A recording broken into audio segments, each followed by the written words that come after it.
ईमानदार लकड़हारा की कहानी। एक समय की बात है। जंगल के पास एक लकड़हारा रहता था। वह जंगल में लकड़ी इकट्ठा करता था और कुछ पैसों के लिए उन्हें पास के बाजार में बेचता था। एक दिन वह एक पेड़ काट रहा था, तभी गलती से उसकी कुल्हाड़ी पास बह रही नदी में गिर गई। नदी बहुत ज्यादा गहरी थी और तेजी से बह रही थी।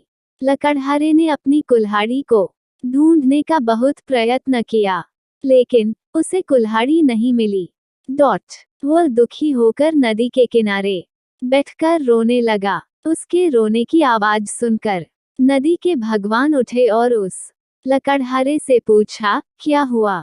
लकड़हारा ने उन्हें अपनी दुखद कहानी बताई। नदी के भगवान को उस लकड़हारे के ऊपर दया आई और उसकी मेहनत और सच्चाई देखकर उसकी मदद करने की पेशकश की। वह नदी में गायब हो गए और एक सुनहरी कुल्हाड़ी के साथ प्रकट हुए, लेकिन लकड़हारे ने कहा कि यह उसकी कुल्हाड़ी नहीं है।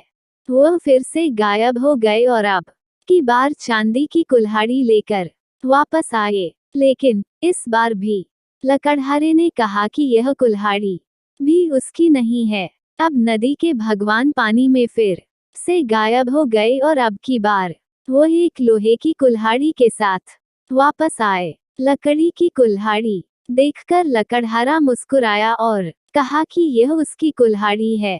नदी के भगवान ने लकड़हारे की ईमानदारी से प्रभावित होकर उसे सोने और चांदी की दोनों कुल्हाड़ियां भेंट कर दी।